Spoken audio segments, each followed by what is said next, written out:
Hi everyone, I'm Kate and this is Karla, your trends experts at Box Clever. Welcome to our new Soapbox podcast series revisiting our cost of living trends report.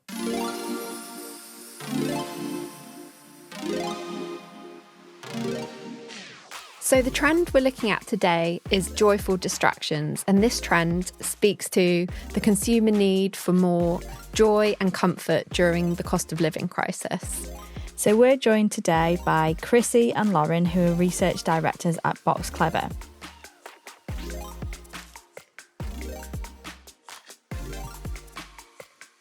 Hi both, thank you for joining us on the podcast episode today. We'd like to ask you, first and foremost, where have you seen this trend of joyful distractions playing out in the real world? The interesting thing about joyful distraction is probably that I think it supersedes the cost of living crisis. I think actually we were seeing signs of joyful distraction all the way back through with COVID when we were all really isolated. There was a lot of talk about the impact of that isolation on mental health. Mm-hmm. And I think people started looking for something to bring themselves like a little bit of joy in the world. And that's kind of continued through in these like really disruptive years where we've gone from a couple of years of COVID, ruined Christmases, all the way through to then a cost of living crisis. And now I feel like that's still continuing, and a bit of political unrest as well, kind of on top of that. So I think it's been something that's been bubbling away for quite a while. And then in terms of the way we're seeing that present, I think one of the easiest examples is probably the lipstick effect. It's the one that all brands kind of reach towards because it's just something that we've heard of before and we can then translate it through to other things. Yeah, I feel like to give a bit of detail, I don't know if it was something that ever got actually like proved as like a proper phenomenon, but when it started, I think it dates back to like the Great Depression. It's like this idea that during these times of economic and just general uncertainty, people strip back a lot of those massive luxuries. So like your holidays, you might delay buying a car, but I think people still need something to get them through the day and make them feel good about themselves. So at the time, people said that sales of lipstick would rise during times of uncertainty. So it's all about that kind of, you're stripping back those really larger luxuries and, like I say, not buying your holidays or whatever, but you might go out and buy yourself a little treat or a dine-in deal or something like that. And I feel like that's something that's we've seen come up a lot research-wise, just kind of this change in behaviour. And as Lauren said, I feel like COVID really set us up quite well for that because people have almost had this warm-up to not having to go, not being able to go out to restaurants, not being able to go get their nails done, that kind of thing. And they've taught themselves how to kind of cover that ground themselves in a way that's slightly more cost effective and a bit more DIY. But then obviously when the cost of living crisis hits, that we're in a perfect position, like as consumers, to then just keep that going and just strip back those necessities, but keep these small little luxuries that make us feel good about ourselves. Yeah, I think another really good example of that isn't necessarily cost of living would be like the avocado toast phenomenon, which we saw obviously. That mean that none of us can get a house. Yeah, like no one can get a house after the recession, but the millennial thing to do was go and sort of treat yourself to avocado and toast, but then obviously that became synonymous with like a spoiled generation. But yeah, exactly, like that idea of treating yourself in times of stress and when you can't afford those big luxuries is definitely something that we talk about in the report as well. Mm-hmm. Yeah, and it's those little bits like not going to a restaurant, getting a dine-in deal. There were sales. I was reading a few reports about like unusual kind of areas that have been on the rise. So things like air fryers are really on the rise. But again, that feeds into not going to restaurants as much. Things like kits for DIY, like doing your own nails, that kind of thing, are all on the rise. And that's just people not wanting to give up those essential little luxuries that make themselves feel good. But also like feeding themselves a bit of, I guess, comfort in that way. And another thing that we see crop up quite a lot is this idea of nostalgia. So the idea of just doing bits to make yourself feel a bit more like secure and it's comforting and it's safe. An obvious example of that is chocolate sales. So during COVID, they just went absolutely through the roof. That kind of thing, confectionery, we tend to see that a lot, and people craving those kind of, particularly a lot of like childhood kind of little things that they might have had, things that seem quite homey and reassuring, again, feeds into that as well. Yeah, there's lots of nostalgia examples. So Karla, you might be able to share some as well, but I think the two things that came through for me writing this report, and then since we've kind of published it as well, was Cadbury's have got the 200th anniversary of like them establishing themselves and kind of, I guess, feeding the nation sugar, essentially. But that idea that they've been there for like 200 years is really, they're playing that back in advertising at the moment, and they're kind of bringing back like retro packaging as well. Again, at a time where everyone is looking for that kind of comfort and familiarity. And then McDonald's in the US have kind of come up with a drinks only nostalgic position in the market, which is based on like an old, do you remember the McDonald's, like Ronald McDonald and his little crew? Yeah. It's based on one of those characters from, I think, the 80s, and it's all about, you know, like this nostalgic drive-through experience, and all the drinks are like really retro and fun. And again, it's just about bringing that joy to everyday lives. It's bringing like an extra level on top of the additional, like you're getting your food or your drink. It's just that extra level of like niceness. Yeah. A bit of a treat. Yeah, exactly. A bit of a treat. Yeah. See, I think my nostalgia presented like quite differently because so I got back into gaming once like kind of COVID hit. I was really hyper aware that I'd gone from, I mean, at the time I was living in London, so I'd gone from like going out every night and being around so many people all the time to absolutely nothing. And then the Halo Master Chief Collection got released on Game Pass, and it just became this a perfect opportunity to connect with people that were my friends and that I'd see daily, but in a more virtual world, because obviously we couldn't just go out and hang out with these people anymore. And for me, that game in particular, I used to play that with my dad when I was like 11, 12. So it was like returning to something that was really, really comforting, but at the same time, getting that social relationship with people. Because otherwise, I think I'd have just stayed in my bedroom and watched reruns of RuPaul's Drag Race, and, you know, everything would have gone to pot. It was just a really nice way of kind of centering yourself and not spending a lot of money with it, but, you know, having something to focus on other than the way that the world was going. And that's definitely something that has continued through the cost of living, and even now, if anything, I game even more. It's become like a part-time job, so it's less of a joyful distraction now. It's actually quite stressful. But there's just something about being able to relatively cheaply connect with people from all around the world and kind of, you know, understand things from their perspective. You're all kind of in there for the same kind of reasons. You're all kind of like-minded as well. So yeah, it's just a really nice kind of way of like dialing down the stress of, oh my God, all of these things are happening in the world. I need a distraction in something completely virtual. Yeah. That having said that, I hope I don't get cancelled for this, but like I've not seen any good gaming research. Like, and I've taken part in it. I've seen reports. I've worked on some gaming style projects, and I've never seen a brand or a business hit that sweet spot in terms of being able to find that niche of people that they're not doing it to be competitive. They're not gaming because of esports. They're also not the cozy gamer either that's, you know, sitting alone in their bedroom and wanting to play Animal Crossing or something really chilled. There's a group in the middle that always seems to get missed, which is people just having a collective goal and wanting to work together in something whilst, you know, having a human connection where it's not always been completely possible to have that. Do you know what? I feel like it's not even the actual, sometimes the gaming aspect as well. Because I remember we did, and I wasn't involved in this project, but like research years ago.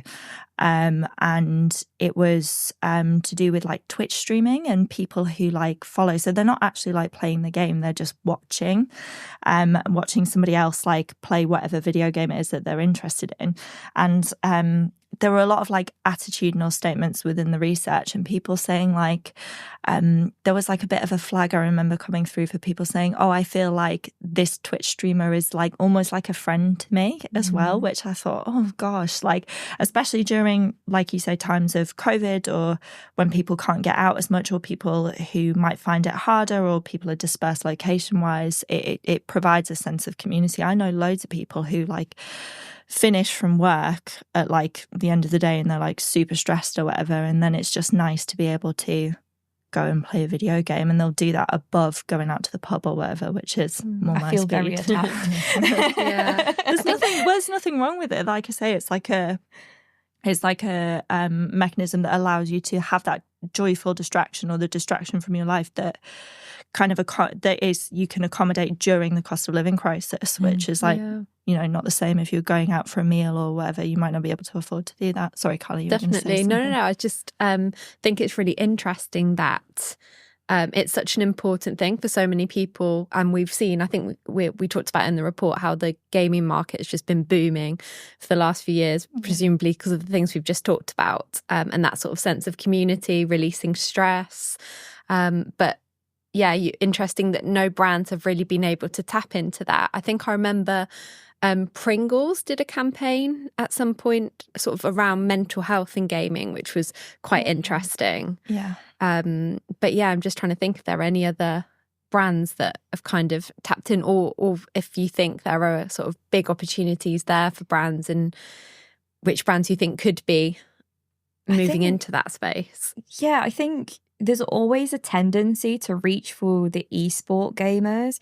And I think, you know, it can be quite a smart decision in terms of the fact that it is the most lucrative, arguably. There's loads of people on Fortnite, there's loads of people on COD. They are kind of the most popular games. But there's also, and like I said previously, there's these other pockets of gaming, and there's no brands tapping into those really. So, for instance, a more collaborative game where you're all playing together for a like-minded goal. You're not against each other. It's not a sport per se. It's just something to kind of be more relaxed about. And there are so many games out there that are kind of that is at their essence. So you've got things like Assassin's Creed, Destiny 2.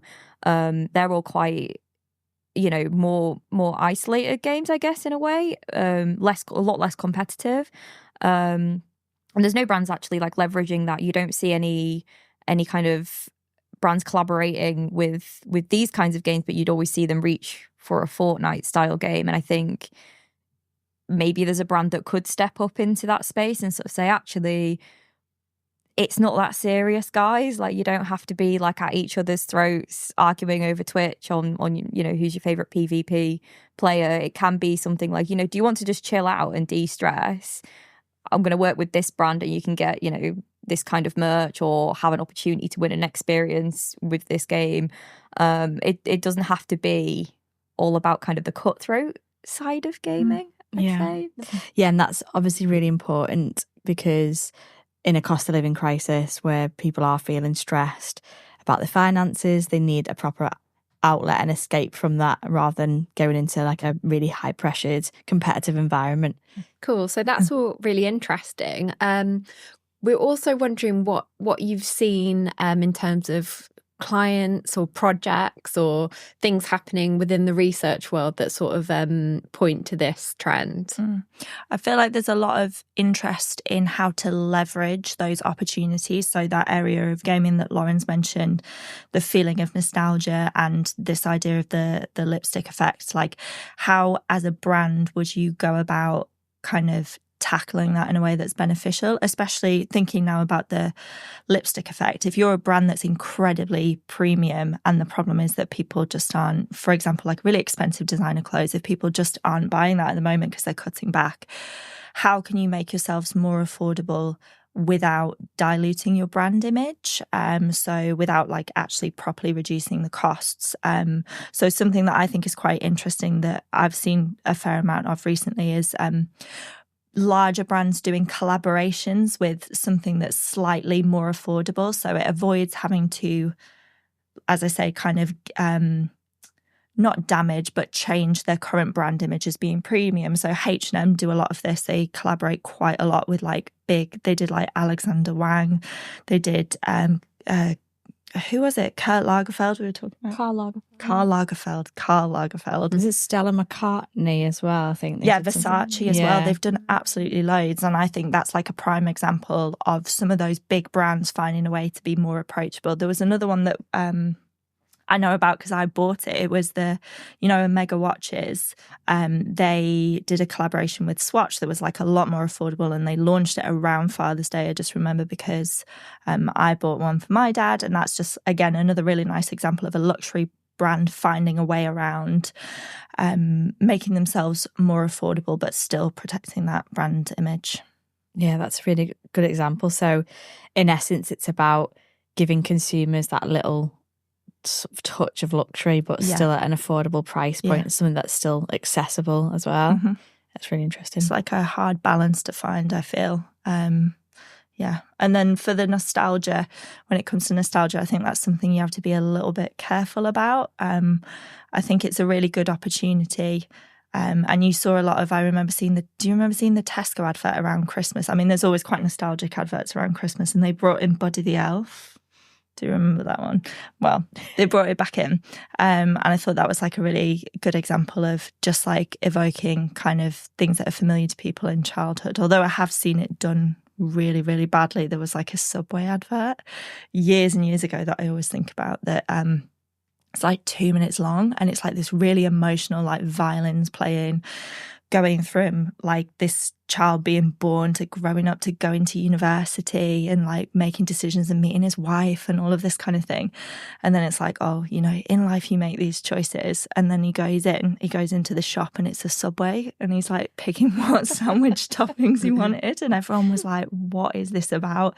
So like, you've got to be careful with it. You can't just like put it in anywhere or try and kind of squeeze it in. It has to feel appropriate. Yeah. And I think the Christmas one for Tesco, going back to that point, I think where those kind of big supermarkets and I guess like John Lewis, for example, at Christmas have done well with that is because Christmas is obviously such a time of excess and consumption. And I think, quite rightly, I think there was an ad maybe at the start of the cost of living, which was like a table full of, it might have been like Asda or something, maybe not Asda, I can't remember which one it was, but it was like a table full of food, and it was like totally like excessive. And I remember that getting pushed back because people were saying, not everyone's going to be able to afford that. I think it was after COVID as well, which obviously people had this idea of trying to get that Christmas back but couldn't afford it necessarily.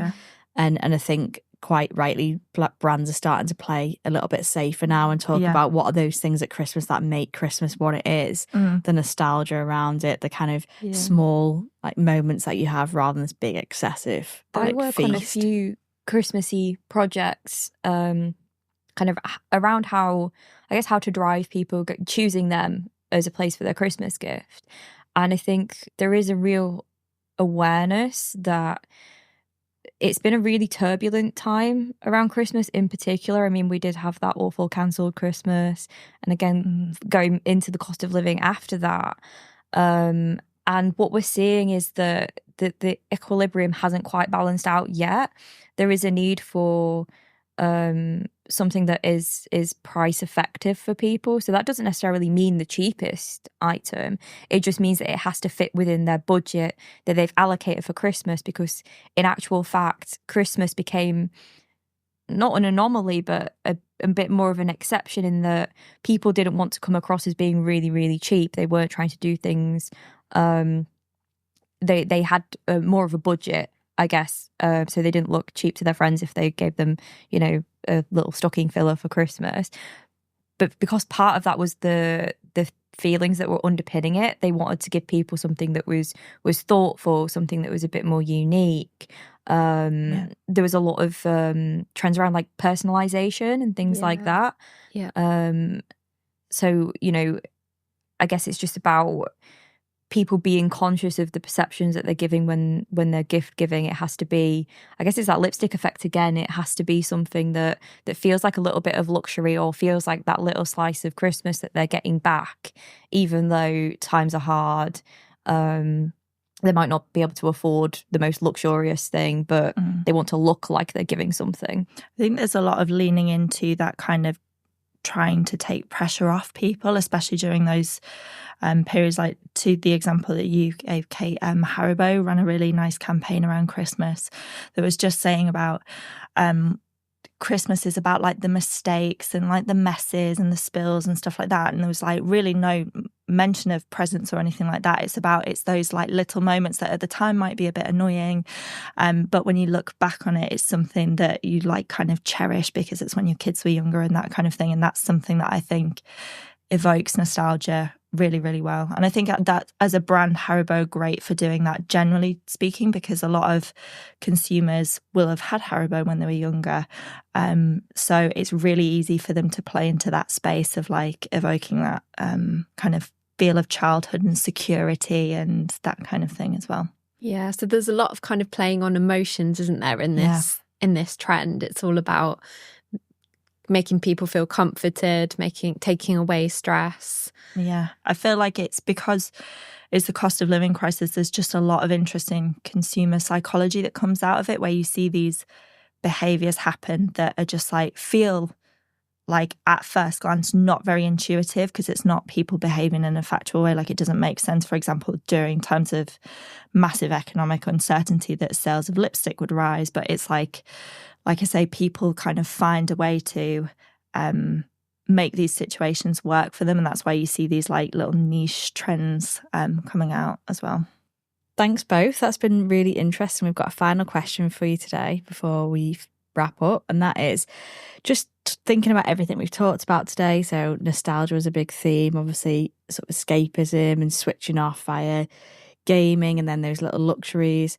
What would you say are the kind of key takeouts for clients who want to sort of navigate this trend in 2024 and beyond?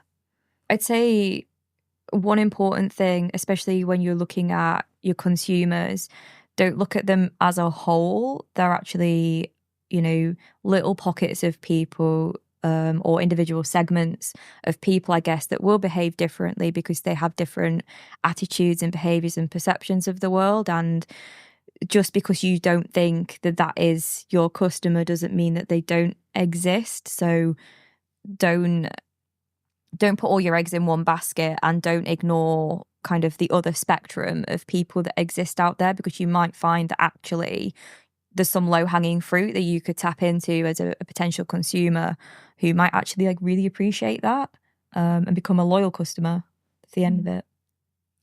I would say probably about you have to kind of navigate this kind of terrain with real sensitivity, which also might feel a bit strange because we're talking about joyful distractions and it's very nice and, kind of just those nice bits and bobs. But the underlying element of it is that kind of security, the niceness, the nostalgia, making people feel good about themselves. And I think you have to be very careful to make sure that we're being sensitive to customers and considerate. And if we're trying to evoke nostalgia or make them feel good about themselves, there are ways that it can backfire slightly. So you have to be really, really mindful of what the customer is like looking for, and just how you can make them feel good without making them feel bad about, stripping back other like important purchases for them as well. Yeah.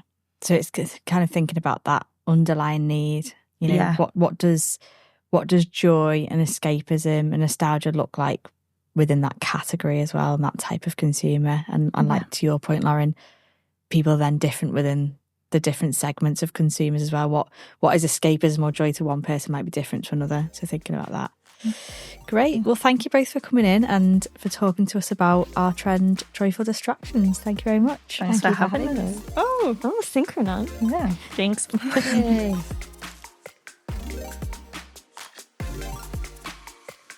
Thank you for listening to today's podcast episode. If you haven't downloaded it already, you can access our cost of living trends report by scanning the QR code on screen. And if you'd like to speak to either of us or any of our guests about the trends that we've covered in the podcast, then please get in touch via the email address. And that's everything from us. Thank you for listening.